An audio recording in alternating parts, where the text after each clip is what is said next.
देहरादून में मंत्री गणेश जोशी ने मनाया भाई दूज। बहनों ने मंत्रियों का तिलक से किया स्वागत। मंत्रियों ने भाई दूज पर बहनों को दी शुभकामनाएं। यमुनोत्री धाम के कपाट शीतकाल के लिए हुए बंद। भैया दूज पर 12:30 पर कपाट हुए बंद। गांव में दीपों की रोशनी और भक्ति गीतों का माहौल। ऋषिकेश के सिद्धपीठ हनुमान मंदिर में गोवर्धन पूजा कर सभी ने लिया भगवान का आशीर्वाद। हनुमान मंदिर में कार्यक्रम का आयोजन। नैनीताल में पर्यटकों की बड़ी संख्या। पर्यटक नौका विहार का ले रहे आनंद। स्थानीय लोगों के चेहरे पर मुस्कान। और उत्तरकाशी के वरुणावत पर्वत जंगल में 3 लोग भटके के रास्ता। जीआरएफ टीम ने किया यात्रियों की रक्षा के नेतृत्व में टीम भी रवाना।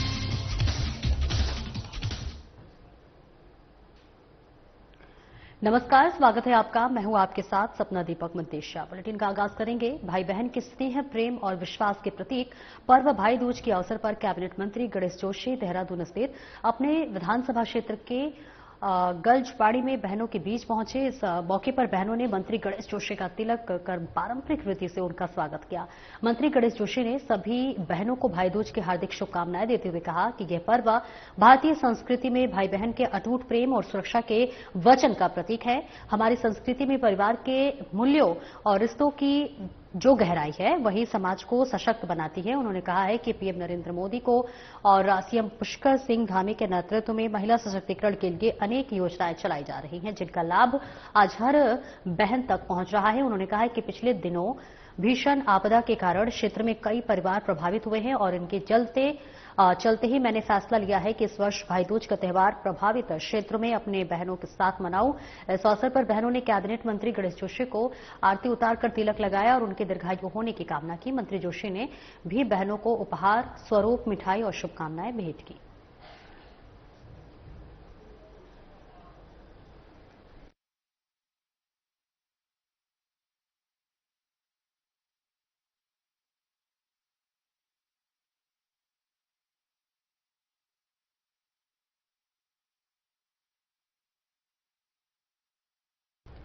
और आगे बढ़ेंगे, जहां बाबा केदार के शीतकाल के लिए कपाट बंद कर दिए गए हैं। जी हां, आपको बता दें, शीतकाल के लिए बाबा केदार के कपाट हुए बंद। भैया दूज के पावन अवसर पर सुबह 8:30 पर बंद हुए कपाट। सेना की बैंड की भक्ति धुनों और जय बाबा केदार के जयघोष से गूंज उठा मंदिर परिसर। सीएम धामी सहित लगभग 10,000 श्रद्धालु ऐतिहासिक घड़ी के बने साक्षी भव्य रूप में सजाया गया था मंदिर को। इस साल 17,50,000 से अधिक श्रद्धालुओं ने किए बाबा केदार के दर्शन। ब्रह्म मुहूर्त में मुख्य पुजारी बागेश लिंग और आचार्यों ने किया यज्ञ, हवन और समाधि पूजन। केदारनाथ के स्वयंभू शिवलिंग को कुंजा, बुकला, राख, ब्रह्म कमल, सूखे पुष्प पत्रों से दिया समाधि रूप। इसके साथ ही सीएम धामी की उपस्थिति में मंदिर के पूर्वी और दक्षिणी द्वार विधिवत रूप से किए बंद। केदारनाथ की पंचमुखी उत्सव डोली को मंदिर की परिक्रमा कर प्रथम पड़ाव रामपुर की हुई प्रस्थान। कल रात्रि विश्राम के लिए शिव विश्वनाथ मंदिर गुप्तकाशी पहुंचेगी डोली। शनिवार को शीतकालीन गद्यस्थल श्री ओंकारेश्वर मंदिर उखीमिट के लिए होगी प्रस्थान।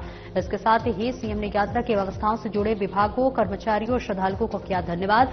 श्रद्धालुओं से शीतकाल में चारधाम गद्यस्थलों की यात्रा करने का आह्वान किया। पीएम मोदी के दूरदर्शी विजन के अनुरूप केदारपुरी का हुआ भव्य और दिव्य पुनर्निर्माण। सीएम धामी ने कहा, चारधाम यात्रा में रिकॉर्ड तौर 50 लाख से अधिक श्रद्धालुओं ने किए दर्शन। शीतकालीन यात्रा को सरकार कर रही है प्रोत्साहित। श्रद्धालु चारों धाम के शीतकाल गद्यस्थलों में कर सकेंगे पूजा अर्चना। स्थानीय व्यापारियों, होमस्टे और होटल संचालकों की आजीविका रहेगी जारी। यात्रा अवधि में व्यवस्थाएं रही सुचारू। शीतकालीन अवधि में भी श्री केदारनाथ धाम में सुरक्षा व्यवस्था रहेगी चाक चौबंद। शीतकाल पूजों को किया जा रहा प्रोत्साहित।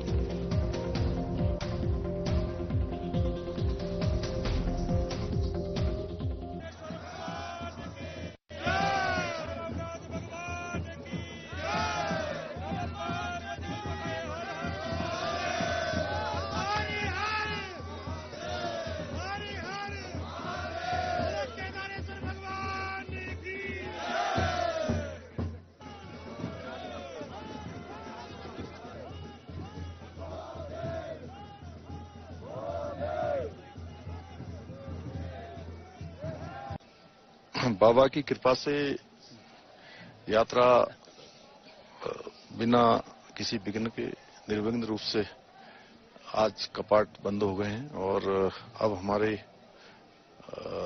ऊखीमठ में जहां बाबा का शीतकालीन प्रवास होता है, शीतकालीन गद्दी का प्रवास स्थल है, वहां पर पूजा और समस्त विधि विधान वहां पर आगे चलेंगे।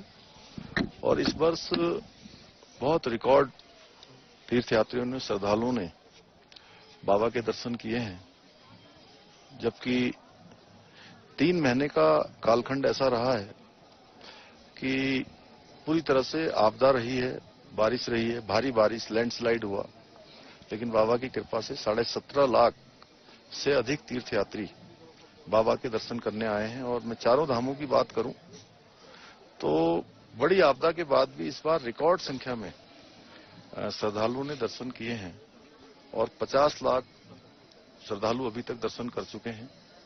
अभी भगवान बद्री विशाल की यात्रा लगभग 1 माह तक आगे चलेगी और हमारा प्रयास होगा कि ये यात्रा भी भगवान बद्री विशाल की कृपा से, बाबा केदार की कृपा से अच्छे प्रकार से संपन्न हो, सभी की यात्रा अच्छी हो, सरल हो, सुगम हो। और ये स्थल जो आप देख रहे हैं 2013 की आपदा में बहुत बुरी तरह से ये क्षतिग्रस्त हो गया था, काफी नुकसान इस परिसर का हो गया था, आसपास के क्षेत्रों का हो गया था।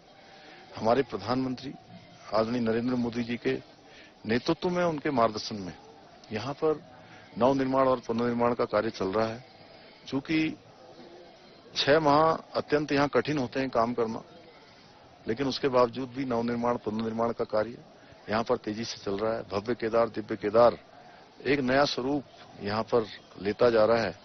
हमारा प्रयास है कि आने वाले अगले साल तक, 1 वर्ष के भीतर सभी निर्माण कार्य पूरे हो जाएं और जो हमारा यहाँ का निर्माण कार्य होना है उसका सारा प्लान पहले से ही तैयार है। आदरणीय प्रधानमंत्री जी समय समय पर इसकी स्वयं भी समीक्षा करते हैं और भगवान बद्री विशाल के प्रांगण का जो नवनिर्माण और मास्टर प्लान है उस पर भी हमारे तेजी से काम चल रहा है। और उत्तराखंड राज्य स्थापना रजत जयंती समारोह को लेकर सरकार की तैयारियां जोरों पर है। बीजेपी मीडिया प्रभारी मनवीर चौहान ने कहा कि उत्तराखंड वासियों के लिए गर्व का अवसर है कि राज्य अपनी स्थापना के 25 वर्ष पूरे करने जा रहा है। सरकार विशेष सत्र का आयोजन कर रही है, जिसमें पिछले 25 वर्षों की उपलब्धियों की समीक्षा के साथ आगामी 25 वर्षों के विकास का रोड मैप तैयार किया जाएगा। मनवीर चौहान ने कहा कि सीएम धामी ने पीएम मोदी से राज्य स्थापना दिवस पर आयोजित कार्यक्रम को लेकर आमंत्रित किया है। कहा कि पीएम मोदी हमेशा उत्तराखंड के विकास के प्रति संवेदनशील रहे हैं। पीएम मोदी राज्य का दौरा करते हैं तो प्रदेश को एक बड़ी सौगात मिलेगी। राज्य का हम सभी का सौभाग्य है कि आज हम अपने राज्य की रजत जयंती वर्ष मनाने की तैयारी कर रहे हैं और इसको लेकर के सरकार के स्तर से विभिन्न प्रकार की तैयारी की गई हैं। एक विशेष सत्र का भी आयोजन सरकार के द्वारा किया जा रहा है, जिसमें आगामी 25 वर्ष उत्तराखंड राज्य के विकास के लिए किस तरह से एक रोड मैप बन सकता है और पिछले 25 वर्षों में हमने हमारा राज्य कहां से कहां पहुंचा, इसको लेकर के इस विशेष सत्र में वार्तालाप होगी, विचार विमर्श होगा और भविष्य में उत्तराखंड राज्य देश का सबसे अग्रणी राज्य हर दृष्टि से बने, इसको लेकर के इस विशेष सत्र में विचार विमर्श किए जाएंगे और सभी लोग अपने अपने सुझाव भी देंगे। हमारे यशस्वी प्रधानमंत्री नरेंद्र भाई मोदी जी उत्तराखंड राज्य के दिल में बसते हैं, उनके दिल में उत्तराखंड बसता है और उत्तराखंड के लिए लगातार जिस तरह से वो सौगात देते आए हैं, निश्चित रूप से हर उत्तराखंड वासी की ये उम्मीद है कि अगर वो राज्य स्थापना दिवस पर उत्तराखंड में उनका पदार्पण होता है तो निश्चित रूप से बहुत बड़ी सौगात उत्तराखंड राज्य को देंगे। और आगे बढ़ेंगे। ऋषिकेश की मायाकुंड स्थित सिद्धपीठ हनुमान मंदिर में गोवर्धन पूजा एवं परिक्रमा कार्यक्रम का आयोजन हुआ, जिसमें शहर के तमाम जनप्रतिनिधि और सैकड़ों श्रद्धालु पहुंचे। श्रद्धालुओं ने गोवर्धन पूजा में हिस्सा लिया और परिक्रमा कर भगवान श्रीकृष्ण से राज्य की सुख समृद्धि को लेकर प्रार्थना की। प्रसाद लेकर श्रद्धालुओं ने भगवान श्रीकृष्ण की जय जयकार लगाई। मौके पर मंदिर के महंत सच्चिदानंद दास ने बताया कि गोवर्धन पूजा लोगों को पर्यावरण संरक्षित करने का संदेश भी देती है। द्वापर युग में भगवान श्रीकृष्ण ने इंद्र की पूजा पर रोक लगाई थी, जिससे कि नाराज होकर इंद्र ने जमकर बारिश कर अपना प्रकोप और घमंड दिखाया था, जिसे चूर चूर करने के लिए श्रीकृष्ण भगवान ने छोटी उंगली पर गोवर्धन पर्वत को उठाया था, जिसके नीचे शरण लेकर ब्रजवासियों ने अपने को सुरक्षित किया था। यह संदेश है कि आज प्रकृति के साथ लगातार हो रही छेड़छाड़ को बंद किया जाए और प्रकृति के प्रति प्रत्येक मनुष्य देवत्या का भाव लाए और इसके साथ ही प्रकृति को संरक्षित करने की दिशा में अपना अहम कर्तव्य निभाए। मौके पर राष्ट्रीय हिंदू शक्ति संगठन के प्रदेश अध्यक्ष राघवेंद्र भटनागर ने कहा कि आज के कार्यक्रम में मंदिर के महंत ने जो गोवर्धन पूजा का महत्व बताया है, उसे हम सबको सीख और प्रेरणा लेने की जरूरत है, जिससे कि महंत के बताए मार्ग पर लोग चलने का संकल्प लें।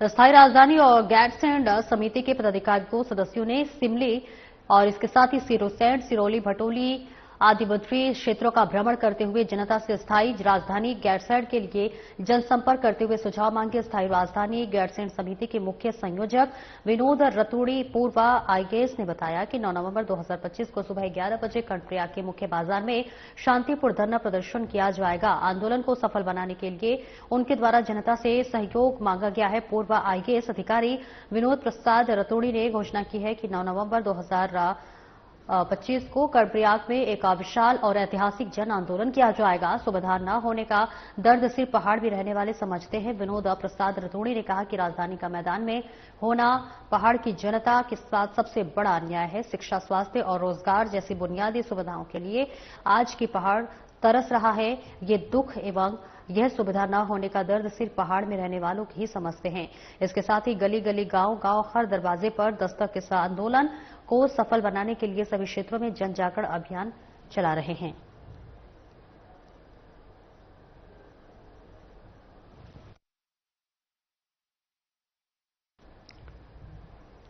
सरोवर नगरी नैनीताल और उसके आसपास दीपावली पर्व के बाद अब नैनीताल में पर्यटकों की संख्या में लगातार इजाफा हो रहा है। जो भी पर्यटक नैनीताल और उसके आसपास घूमने के लिए आ रहे हैं, वे नौका विहार का लुत्फ जमकर उठा रहे हैं। साथ ही रमणीक स्थलों का भी भ्रमण कर रहे हैं। पर्यटकों की चहलकदमी से रोजमर्रे की कार्य करने वाले लोगों के चेहरे में मुस्कान देखी जा रही है। आपको बता दें कि नैनीताल में मौसम अभी सामान्य है। सुबह शाम भयंकर ठंड हो रहा है। देर रात पाला पड़ना शुरू हो गया है, जिससे सुबह के समय अत्यधिक ठंड होने लगा है।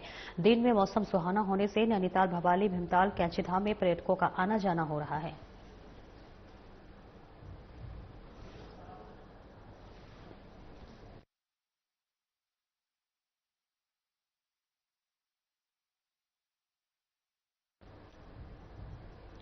और आगे बढ़ेंगे, जहां यमुनोत्री धाम के कपाट शीतकाल के लिए बंद कर दिए गए हैं। जी हां, बता दें कि भैया दूज पर 12:30 पर कपाट हुए बंद और अब 6 माह तक शीतकाल प्रवास खरसाली में होंगे मां यमुना जी के दर्शन। कपाट बंद होने के बाद मां यमुना की डोली अपने मायके खरसाली गांव के लिए हुई रवाना। गांव में विशेष पूजा अर्चना के साथ मंदिर परिसर में होंगी विराजमान। इसके साथ ही खरसाली में मां यमुना की अगवानी के लिए की गई विशेष तैयारियां। गांव में दीपों की रोशनी और भक्ति गीतों का माहौल।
जनपद उत्तरकाशी के महिदंडा वरुणावत पर्वत क्षेत्र के जंगल में भटके 3 लोगों को एसडीआरएफ टीम ने कठिन परिस्थितियों में सर्च कर सकुशल रेस्क्यू किया। तो वहीं एसडीआरएफ टीम उपनिरीक्षक आशुतोष चौहान के नेतृत्व में तुरंत रवाना हुई और रात्रि सर्चिंग के बाद सभी को सुरक्षित निकालकर पुलिस को सुपुर्द किया गया। जनपद के वरुणावत पर्वत क्षेत्र के घने जंगलों में 3 श्रद्धालु रास्ता भटक गए। सूचना मिलने पर एसडीआरएफ उत्तराखंड पुलिस की टीम ने तत्काल रेस्क्यू अभियान चलाकर तीनों को सुरक्षित बाहर निकाला।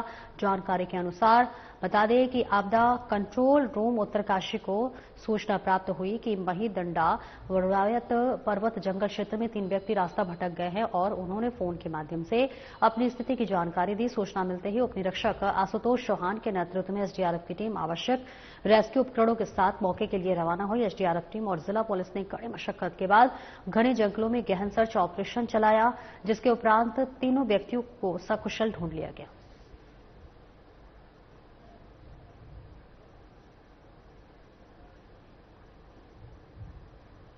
गोवंशीय पशुओं की हालत दिन बर दिन बदतर होती जा रही है। शहर में जगह जगह कूड़े के ढेरों पर लावारिश गायों को मुंह मारते देखा जा रहा है और वहीं भूखी प्यासी गायें कभी सड़े गले खाद्य पदार्थ और प्लास्टिक की पन्नियां खाकर अपनी भूख मिटाती हैं और प्यास बुझाने के लिए कीचड़ युक्त गंदा पानी पीना इनकी मजबूरी बन गई है। काशीपुर शहर की बात करें तो यहां वर्तमान में सैकड़ों गोवंशीय पशु सुबह से ही लावारिश छोड़ दिए जाते हैं। दिन भर इन गायों को गंदगी से ही पेट भरना पड़ता है। तपती धूप हो या फिर घनघोर बारिश, इन गायों को इनके हाल पर छोड़ दिया जाता है। जो गाय सड़कों पर अक्सर नजर आती हैं, उनमें से अधिकांश गाय पशुपालकों की होती हैं और ऐसे में शहर में गौरक्षा की दुहाई देने के लिए तमाम संगठन समय समय पर बड़ी बड़ी बातें तो करते हैं, लेकिन शहर में गायों की दुर्दशा की तरफ आज तक कोई भी ठोस पहल नहीं की गई है।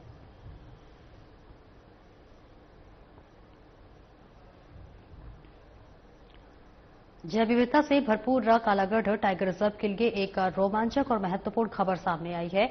वन विभाग की रात्रि गश्त टीम ने हाल ही में रिजर्व के भीतर एक दुर्लभ प्रजाति के वन्यजीव धारीदार लकड़बग्घा को देखा। ये दुर्लभ जानवर एक बार फिर इस क्षेत्र में अपनी उपस्थिति दर्ज कराकर वन्यजीव प्रेमियों और वन अधिकारियों में उत्साह भर रहा है। ये पहली बार नहीं है जब कालागढ़ क्षेत्र में इस दुर्लभ जीव की उपस्थिति दर्ज की गई है। प्राप्त जानकारी के अनुसार इससे पहले भी वर्ष 2021 में भी कॉर्पोरेट टाइगर रिजर्व के सोन नदी क्षेत्र में लगाए गए कैमरा ट्रैप में धारीदार लकड़बग्घा की तस्वीरें कैद हो चुकी हैं।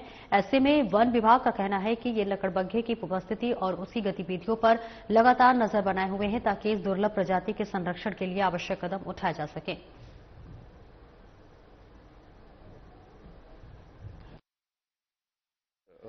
टाइम पोचिंग को रोकने के लिए हम लगातार नाइट पेट्रोलिंग करते हैं और इस नाइट पेट्रोलिंग के दौरान हमको एक रेयर स्ट्राइप्ड हाइना मिला है जो बहुत ही कम और रेयरली दिखता है इस क्षेत्र में।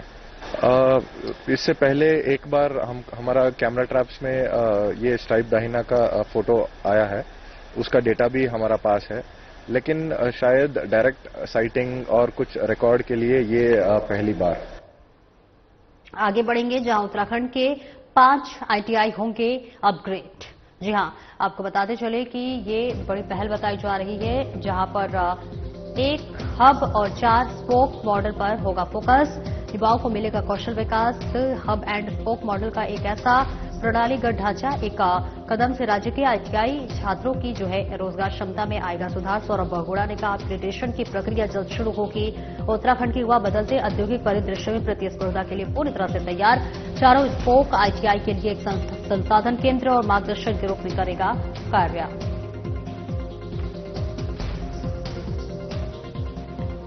दो कंपनियों से बात चल रही है, भी चल रही है हब एंड स्पोक मॉडल बनाने के लिए और हमारी टाटा को हमने ऑलरेडी 13 आईटीआईज अपने दे दिए हैं। कोशिश हमारी यही है कि जितने भी हमारे संचालित आईटीआईज हैं 87 टोटल नंबर हैं, उनको हम ज्यादा से ज्यादा सेंटर ऑफ एक्सीलेंस और हब एंड स्पोक मॉडल पे चला सकें। हमने अभी कुछ ही दिन के अंदर अंदर हम टीवीएस के साथ भी अपना एक एमओयू साइन करने जा रहे हैं, टीवीएस मोटर्स के साथ और टीवीएस क्रेडिट लाइन के साथ, जो कि उत्तराखंड के बच्चों को उत्तराखंड में ही नौकरी लगाएंगे। टीवीएस क्रेडिट लाइन और टीवीएस मोटर्स को जो है हम 2 अपने जो आईटीआईज हैं श्रीनगर और निरंजनपुर, और उसी के साथ साथ अल्मोड़ा भी हमने उनसे निवेदन किया है कि आप अल्मोड़ा को भी कंसिडर कर लीजिए। तो बहुत जल्द वो एमओयू भी साइन होगा। हमारी पूर्ण कोशिश यही है कि हमने अभी तक 21 आईटीआई टोटल में सेंटर ऑफ एक्सीलेंस के रूप में चलाने के लिए शुरुआत कर ली है। हम चाहते हैं कि अगले साल के मिड तक हम 35 ITI तक सेंटर ऑफ एक्सीलेंस के रूप में चल पाए। ऋषिकेश कोतवाली पुलिस ने नशे के 2 सौदागरों को गिरफ्तार किया है, जिनके कब्जे से पुलिस ने 1 किलो 500 ग्राम गांजा और 6.23 ग्राम स्मैक बरामद की है।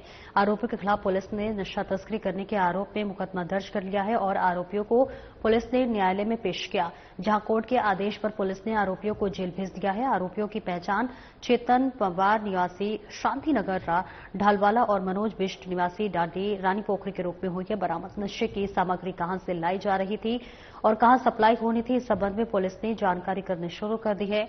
आरोपियों के आपराधिक इतिहास की जानकारी भी पुलिस कर रही है। पकड़े गए नशीले सामान की कीमत करीब 2.5 लाख रुपए है।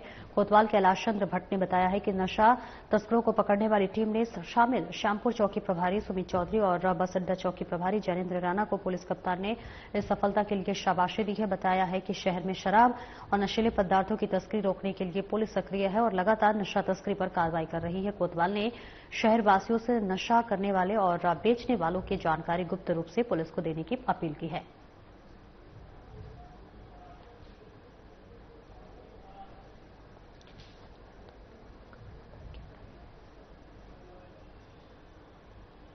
और राजधानी में हुई कार और बाइक की भिड़ंत, बड़ा हादसा हुआ है। जहां आपको बताते चले कि राजधानी देहरादून में कार और बाइक की भिड़ंत हो गई है। बाइक सवार युवक की मौके पर ही मौत हो गई। इसके साथ ही साथ थानो रोड पर हुआ बड़ा हादसा। थानो क्षेत्र से रायपुर की ओर आ रही थी तेज से कार, इसके साथ ही अनियंत्रित होकर कार टकरा गई बाइक पर। कार सवार ड्राइवर और मालिक को लाया गया चौकी पर। युवक सतपुली का रहने वाला है।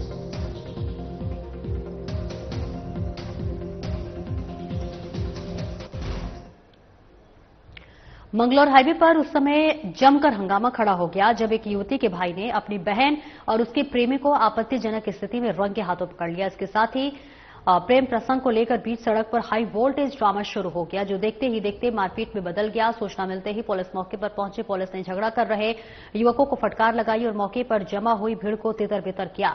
पुलिस तीनों को हिरासत में लेकर थाने ले आई। युवती के भाई ने पुलिस को बताया कि युवक रोशनाबाद का रहने वाला है और पिछले 3 साल से उसकी बहन के साथ अवैध संबंध बना रहा है। भाई का कहना है कि अगर युवक सच में प्यार करता है तो उससे शादी करे, वरना उसकी बहन का पीछा छोड़ दे।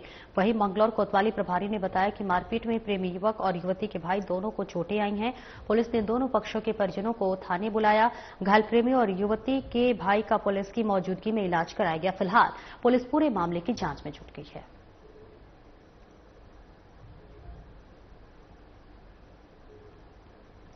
देहरादून के डोईवाला थाना क्षेत्र के लाल तप्पड़ में पुलिस और बदमाशों के बीच मुठभेड़ हुई है। मुठभेड़ में 2 बदमाशों के पैर में गोली लगी है। घायल बदमाशों को पुलिस ने अस्पताल में भर्ती कराया है, जबकि मौके से एक बदमाश फरार हो गया था, जिसे पुलिस ने गिरफ्तार कर लिया है। इसके साथ ही साथ घटना के बाद एसएसपी अजय सिंह ने मौके का निरीक्षण। एसएसपी ने बताया है कि पकड़े गए तीनों बदमाशों ने अपने साथियों के साथ मिलकर दून अस्पताल के बाहर युवक की हत्या की थी। 2 आरोपी पहले ही गिरफ्तार हो चुके थे। ऐसे में आरोपियों के कब्जे से 2 देसी तमंचे, 4 जिंदा कारतूस और खाली खोखे बरामद हुए हैं। सोहेल खान, सानू और जावेद के रूप में बदमाशों की पहचान हुई। ये सभी बदमाश देहरादून के रहने वाले हैं। पुलिस ने मामले में अग्रिम जांच कार्रवाई शुरू कर दी है।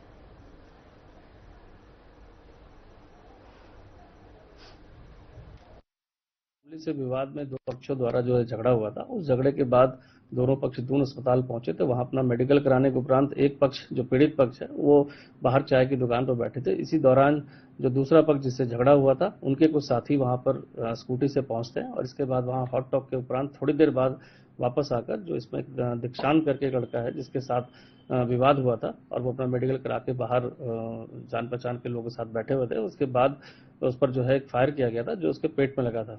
तत्काल ही उसे आकस्मिक परिस्थितियों में जो है अस्पताल में एडमिट कराया गया और बाकी ऑपरेशन उपरांत वो खतरे से बाहर है। इस घटनाक्रम में मुकदमा जो है जानलेवा हमले और अन्य धाराओं में मुकदमा दर्ज था। लगातार टीम जो इस हमलावर की तलाश कर रही थी, जो 2 लोग अज्ञात पहुंचे थे। साथ ही साथ पूरी इन्वेस्टिगेशन में यह भी पता चला कि जो 2 पक्षों में एक पक्ष था जिसमें राहुल, रोहन, विशाल और धामा थे, जो एक पक्ष था, इनके कहने पर ही 2 युवक जो है आए थे और जो जिनके द्वारा इस तरह का जानलेवा हमला किया गया था। इसमें विवेचना के दौरान रोहन और विशाल की गिरफ्तारी हो चुकी है। साथ ही साथ 2 अज्ञात जो हमलावर थे, इनकी जब पहचान होने के बाद विभिन्न टीमें इनकी सुरागरसी में लगी थी इनकी गिरफ्तारी में। और कल देर रात्रि सूचना के आधार पर कि संदिग्ध वाहन में इस तरह से मिलाल तप्पड़ और डोईवाला क्षेत्र जो हमारा देहात का क्षेत्र पड़ता है, उस एरिया से जाने की संभावना बताई गई थी, जिसके आधार पर विवेचक और अन्य टीमें हमारी चेकिंग में देर रात्रि तक लगी थी और सूचना के आधार पर जब इनको रोका गया तो ये रुकने के बजाय यहाँ पर एक कच्चा रास्ता है काली मंदिर के पास, वहां पर स्कूटी के साथ भाग गए और स्कूटी गिरने के उपरांत इनके द्वारा पुलिस पार्टी पर फायर किया गया था। जवाबी फायरिंग में भी 2 बदमाश जो कुछ दिन पूर्व दून अस्पताल के बाहर इसी विवाद में जो है गोली चलाने में आरोपित थे और जिसकी तलाश पुलिस द्वारा की जा रही थी। मौके से रात्रि में एक व्यक्ति भाग गया था, जिसकी कॉम्बिंग के दौरान उसको भी अरेस्ट कर लिया गया, जिसका नाम है जावेद। तो अभी तक इस पूरे प्रकरण में 5 हो गई है, एक व्यक्ति अभी शेष है, जिसकी तलाश के लिए हमारी टीमें लगातार नियंत्रित प्रयास कर रहे हैं। फिलहाल इस बुलेटिन में इतना ही। नमस्कार।